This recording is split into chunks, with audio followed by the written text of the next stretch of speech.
Синоќа Стефан и Сара Петковски ги промовираа нивните нови литературни дела, насловени како НЗГ областа 51 и Тина во земјата на загадките. Во инспирирана и топла атмосфера, синоќа во просториите на Домот на културата Злетовски рудар, љубителите на пишаниот збор имаа можност да присуствуваат на промоцијата на литературните дела од младите автори Сара и Стефан Петковски. НЗГ областа 51 е трето литературно дело на авторот Стефан Петковски, кој е ученик во 8 оделение во Општинското основно училиште Никола Карев. Стефан вели дека со овој негов мини роман има возможува на читателите уникатно доживување во светот на високите светски формации и групи кои креираат и контролираат светски промени и случувања. Мојата трета книга НЗГ областа 51 е криминалистички роман, во кој има и научни факти. Во самата книга се зборува за тим на гении, значи самата кратенка НЗГ означува невладено здружение на гении. Тие се соочуваат со мисии во обид да го спасат човештвото, но на самите мисии наидуваат на пречки и се соочуваат со неправда која треба да надминат. Книгата има 3 дела, е поделена на 3 дела, 3 авантури низ кои поминува авторот и самите читатели со читањето на книгата. Првата авантура или првиот дел од книгата е наречен Областа 51. Во него се зборува за како актовка е украден од Областа 51 и во неа се смета дека има многу битни информации и тимот на гении треба да ја најде. Во вториот дел е наречен Сончевиот сателит. Во него се зборува за како милиардерот Лео Вон им плаќа на тимот на гении да изработат сателити кои ќе успешно пренасочуваат енергијата од сонцето, овозможувајќи негови сателитите да се наполнат со многу повеќе, панелите се наполнат со многу повеќе енергија.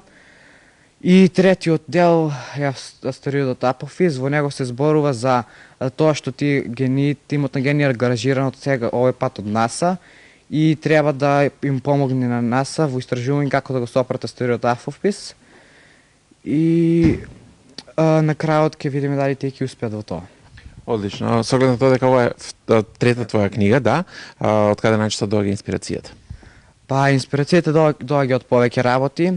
Најпрво од книгите што ги читам, потоа крими сериите и филмовите што ги гледам, енциклопедиите, а секојдневниот живот. Дали ќе продолжиш понатаму да пишеш во овој стил или? Да, значи но следната книга ќе очекуваме да биде продолжение на Седмиот самурај, да тоа е втор дел на Седмиот самурај.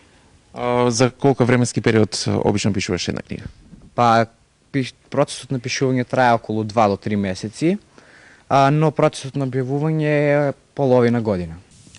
Покрај младиот автор Стефан, синоќа и неговата сестричка Сара Петковска ја промовираше незината втора поред книга со наслов Тина во земјата на загадките, што се нанижа како уште еден бисер во низата на македонската детска литература. Во разговор со Сара, која е 6-то оделение во Општинското основно училиште Никола Карев, вели дека позитивните критики за првата незина напишана книга од соучениците и другарките била инспирацијата таа да напише и втора книга. Во мојата втора книга се работи за авантурата на Тина, која ќе настане откако таа ќе оди на роденденско патување во Кападокија. Таа ќе се најде во ова авантура со почеток во пештерите во Кападокија и потоа ќе треба да решава загадки за да се врати дома. Она што ја прави оваа книга интересна, според мене е тоа што е интерактивна, всушност, читателот треба да решава загадки заедно со Тина. Да те прашам како реагира твоите сокласници, твоите другарчиња кога ќе издадеш книга? Досега и за првата и за втората имав многу позитивни коментари. Да, супер. И тоа ме мотивираше да пишувам и сега ја напиша вториот дел од Каменот на времето, Тина во земјата на загадките. Дали ова значи дека ќе има и трета и четврта понатаму? Сега пишувам, сега сум на пишувам трета книга. Да. која па мислиме дека ќе биде објавена во јуни или јули. Ќе ни откриеш малце зашто се работи во книгата или?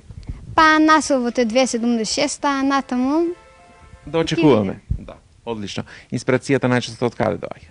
па од книгите, од секојдневниот живот, а понекогаш од филмовите. Настанот привлече внимание кај љубителите на литературата, но и кај наставниците, родителите и нивните соученици. Меѓу другото, од страна на промоторот, универзитетскиот професор доктор Марија Крстева и авторите на промоцијата беа прочитани извадоци од двете книги, а пак директорката на Домот на културата Злетовски рудар, Марија Трајчева, на промоцијата истакна дека поддршката на младите автори е од големо значење за развојот на современата литература, а ваквите настани се поттик за нови креативни гласови. Настанот беше збогатен и со музички дел, во кој настапија ученици од нижото музичко училиште, а посебно внимание на овој настан сврти и продажбата на книгите кои се продаваа по пристапни цени.